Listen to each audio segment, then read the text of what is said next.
Welcome to the module on effective instructional planning, presented by the Department of Professional Learning for Clayton County Public Schools.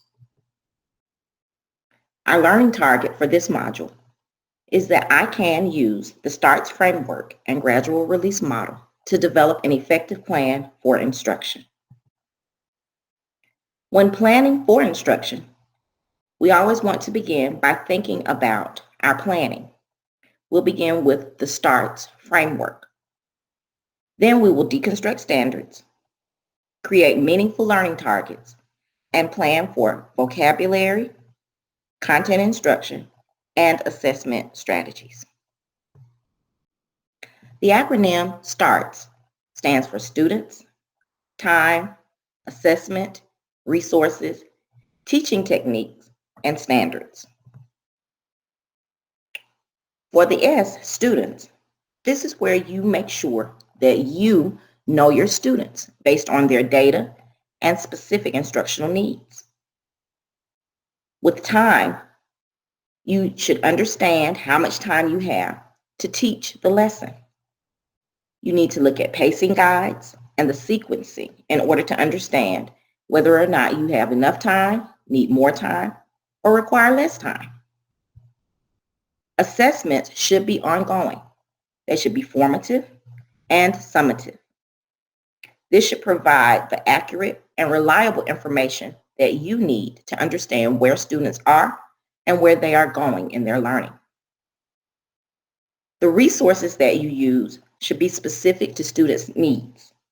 They should also align to your standards and the learning targets. Your teaching techniques are simply your strategies that you'll use to teach the content.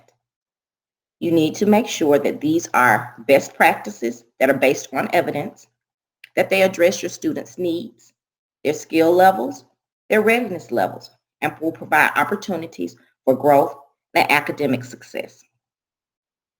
And lastly, your understanding of the standard is just as important as it is for the students. Continue to deepen your knowledge and understanding of what the standards mean and write clear and concise, measurable learning targets aligned to the standards.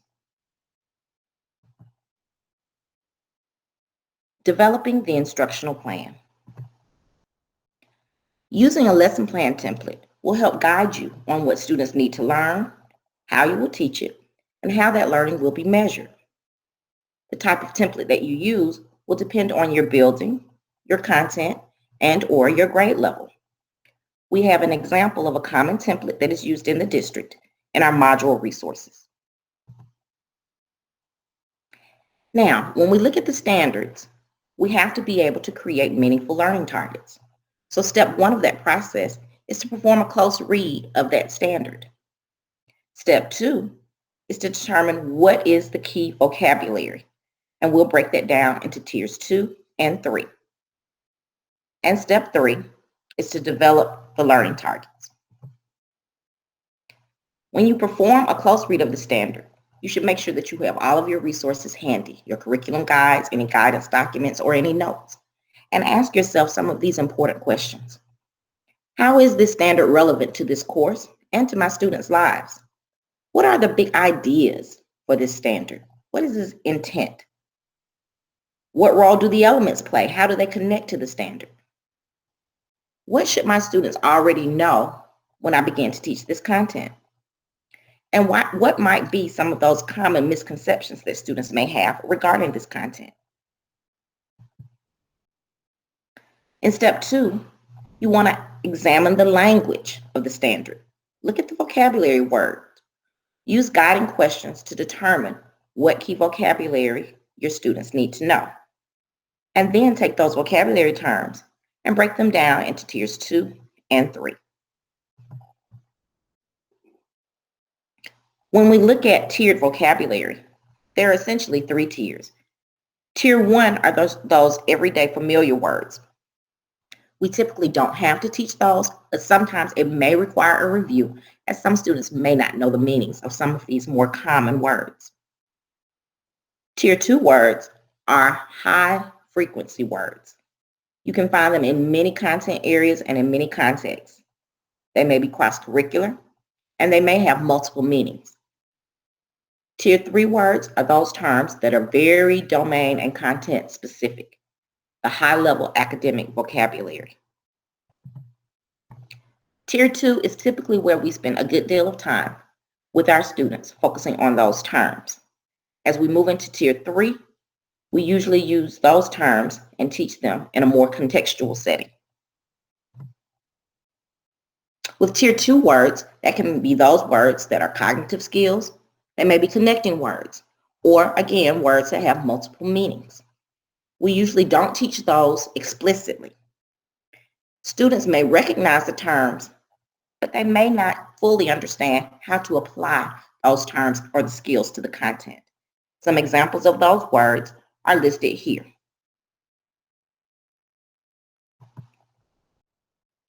Tier 3 words are those content-specific vocabulary words, and they are critical to your students fully understanding the content.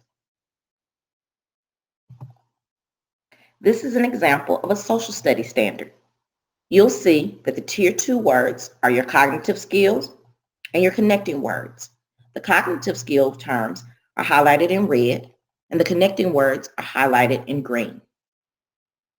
Your Tier 3 words are those content-specific vocabulary terms that are highlighted in purple.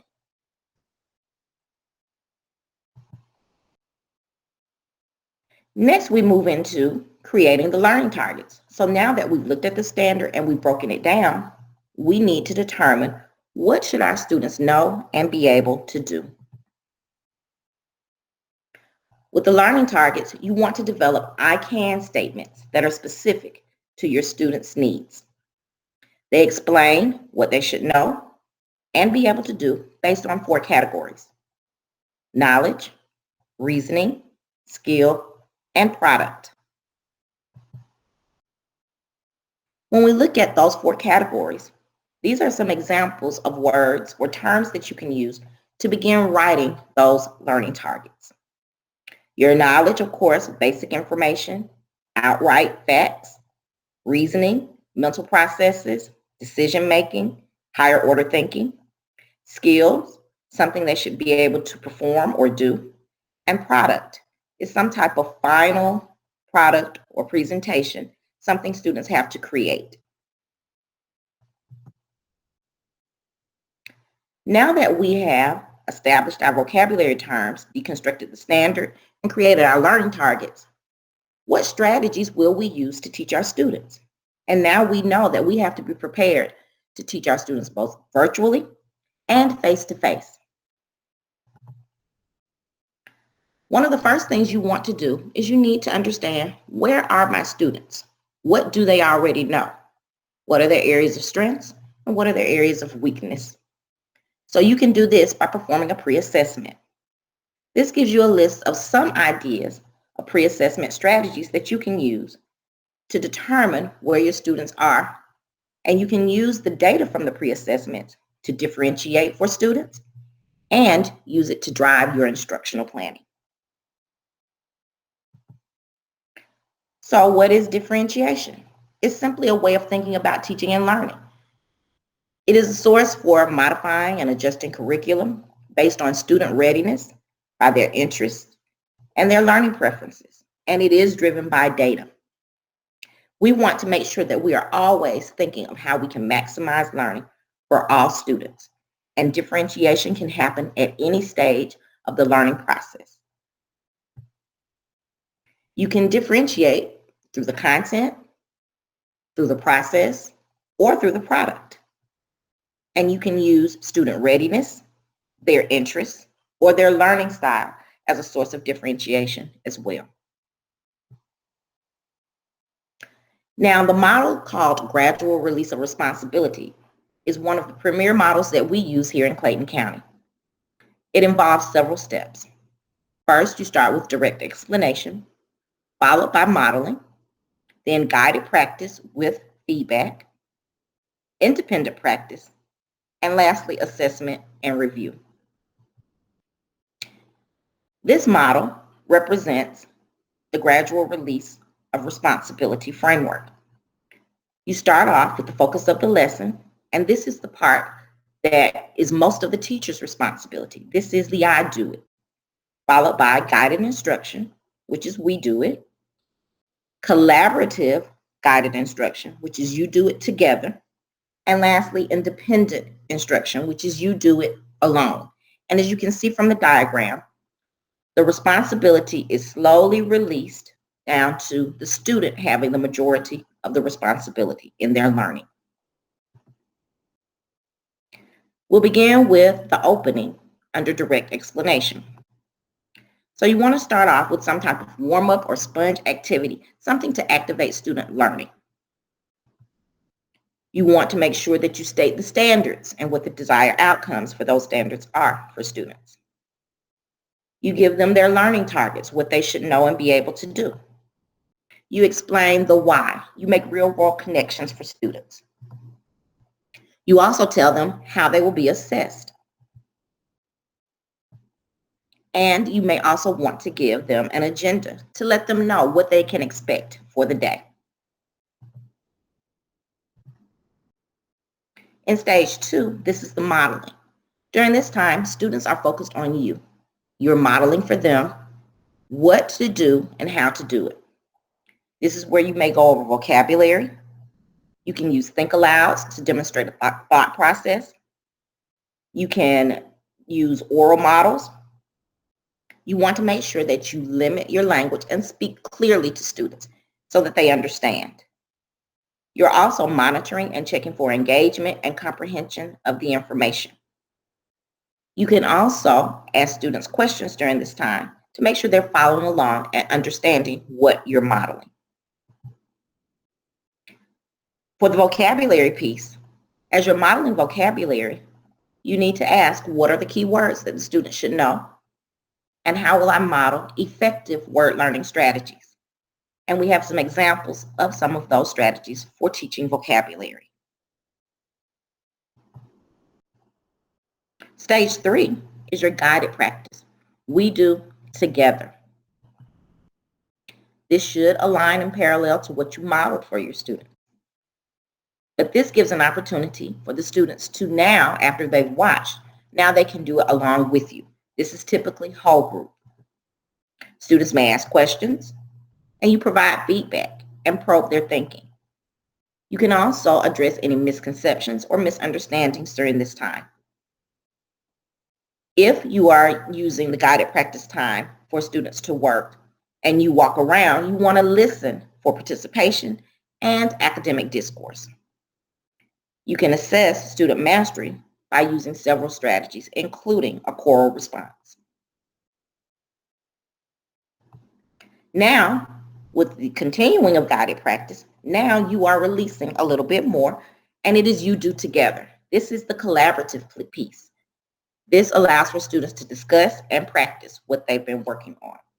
Students may work in pairs or small groups for this practice piece. Again, you're listening for academic discourse. You're providing corrective feedback as you walk around and monitor students and their participation. And you may determine that there's additional modeling needed, maybe more discussion, or there may be some pull-out individual instruction if students seem not to understand. Then you move into independent practice, which is the you do. This provides students time to practice independently. Now, this independent practice piece does not always mean that students are working alone. For example, if they're doing a performance task or project, they may be working independently, but in a group setting.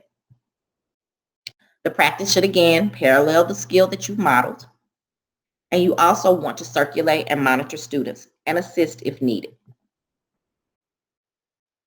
At the end of each lesson, even if you don't get to all of the stages, you always want to have some form of closing, assessment, and or review. During the assessment review time, you'll collect student learning evidence of standards and objectives, and you'll use informal or formal assessments. These are some examples of the assessments that you can use.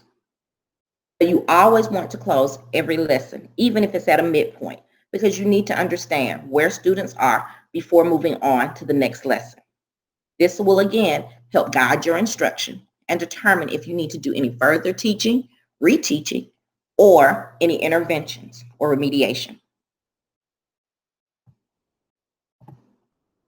So let's review.